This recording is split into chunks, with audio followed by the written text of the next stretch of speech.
നല്ല ടേസ്റ്റുള്ള ഒരു മുളകച്ചാറിൻ്റെ റെസിപ്പിയാണ് ഇന്നത്തേത്. നല്ല എരിവും പുളിയും മധുരവും എല്ലാം ഒത്തുചേർന്ന നല്ലൊരു മുളകച്ചാറ്. ഇതേപോലെ എരിവില്ലാത്ത 10 പച്ചമുളക് ഒരൽപ്പം വലിയ കഷ്ണങ്ങളായിട്ട് മുറിച്ചെടുക്കാം. ഇനി ഇത് ഒരൽപ്പം വെളിച്ചെണ്ണയിൽ 1 മിനിറ്റ് ഒന്ന് വാട്ടിയെടുക്കാം. ഒരു ചെറിയ ഇരുമ്പ് ചട്ടിയാണ് ഞാൻ എടുത്തിരിക്കുന്നത്. അതുകൊണ്ട് 2 പ്രാവശ്യമായിട്ടാണ് മുളക് വാട്ടിയെടുക്കുന്നത്. 1 ഇഞ്ച് നീളത്തിലുള്ള ഒരു കഷ്ണം ഇഞ്ചി കൂടി റെഡിയാക്കി വയ്ക്കാം.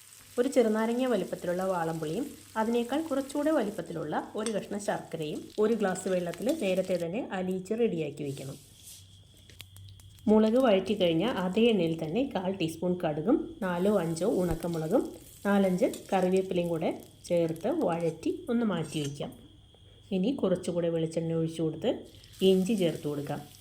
നല്ല പൊടിയായിട്ട് അരിഞ്ഞു വെച്ച ഇഞ്ചി ആയിരിക്കണം. പിന്നെ ഒരു 20 ചുവന്നുള്ളി അത് ചെറുതായിട്ട് അരിഞ്ഞ് അതുകൂടെ ചേർത്ത് വഴറ്റി കൊടുക്കാം. ഉള്ളി ലൈറ്റ് ബ്രൗൺ കളർ ആകുന്നവരെ ചെറുതീയിൽ മൂപ്പിച്ചെടുക്കണം. നേരത്തെ പറഞ്ഞതുപോലെ ഈ അളവിലുള്ള പുളിയും ഇതിനേക്കാൾ ഒരല്പം കൂടെ വലിപ്പത്തിലുള്ള ശർക്കരയും കൂടെ 1 ഗ്ലാസ് വെള്ളത്തിൽ അലിയിച്ച് വെച്ചിട്ടുണ്ടാവണം. ഉള്ളി ഇപ്പോൾ ഏകദേശം ലൈറ്റ് ബ്രൗൺ ആയി കഴിഞ്ഞു. ഇനി 1/4 ടീസ്പൂൺ മഞ്ഞൾപ്പൊടി ചേർത്ത് ഒന്ന് ഇളക്കി കൊടുക്കാം. ഇനി ഇതിലേക്ക് 1/2 ടീസ്പൂൺ മല്ലിപ്പൊടി കൂടെ ചേർത്ത് കൊടുക്കണം. മല്ലിപ്പൊടിയും കൂടെ ചേർത്ത് ഒന്നിളക്കിയതിന് ശേഷം 2 ടീസ്പൂൺ കാശ്മീരി മുളക് പൊടി ചേർത്ത് കൊടുക്കാം.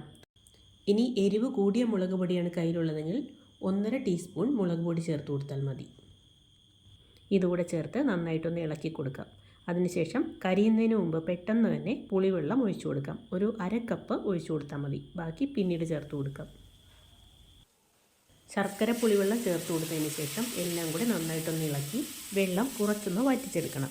ഇനി ഇതിലേക്ക് 1/2 ടീസ്പൂൺ കായപ്പൊടി ചേർത്ത് കൊടുക്കണം. പിന്നെ 3/4 ടീസ്പൂൺ ഉപ്പ് കൂടി ചേർത്ത് നന്നായിട്ട് ഇളക്കി കൊടുക്കാം. ഇനി നേരത്തെ വഴറ്റി മാറ്റി വെച്ചിരുന്ന പച്ചമുളകും കറിവേപ്പിലയും എല്ലാം ചേർത്ത് കൊടുക്കാം. ഇതൊക്കെ ചേർത്ത് നന്നായിട്ട് ഇളക്കി വെള്ളം വറ്റി കഴിയുമ്പോൾ മുളക് പൊടിയുടെയും മല്ലിപ്പൊടിയുടെയും കളറെല്ലാം മാറി ഒരല്പം ഇരുണ്ടിട്ടുണ്ടാവും.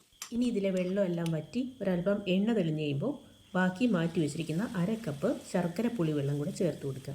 എന്നിട്ട് കുറച്ച് സമയം നന്നായിട്ടൊന്ന് ഇളക്കി ചേർക്കണം. 2-3 മിനിറ്റ് കഴിയുമ്പോൾ ഇത് നന്നായിട്ട് വെട്ടി തിളക്കും. ആ സമയത്ത് ഇതിൻ്റെ ഉപ്പും മധുരവും പുളിയെല്ലാം ഒന്ന് ചെക്ക് ചെയ്യണം. എന്തെങ്കിലും കുറവുണ്ടെങ്കിൽ ഈ സമയത്ത് ചേർത്ത് കൊടുക്കുക. ഇനി നന്നായിട്ട് തിളച്ച് കറി നമ്മുടെ ആവശ്യത്തിന് കുറുകി കഴിയുമ്പോൾ ഫ്ലെയിം ഓഫ് ചെയ്യാം. ബാക്കി ചട്ടിയിൽ തന്നെ ഇരുന്ന് കുറുകിക്കോളും. നല്ല രുചിയുള്ള അച്ചാറാണ്. ചൂടോടെയോ തണുത്തതിന് ശേഷമോ എപ്പോൾ വേണമെങ്കിലും കഴിച്ചു തുടങ്ങാം. ചട്ടിയിൽ തന്നെ ഇരുന്ന് കുറുകി ചൂടാറി കറക്റ്റ് പരുവത്തിലായ നമ്മുടെ മുളകച്ചാറാണ് ഇത്. ഇനി ഇത് ഒരു ഗ്ലാസ് ബോട്ടിലേക്ക് പകർത്തി മാറ്റാം. വീഡിയോ ഇഷ്ടപ്പെട്ടാൽ എന്നെ ഒന്ന് സപ്പോർട്ട് ചെയ്യാൻ മറക്കല്ലേ. Thank you.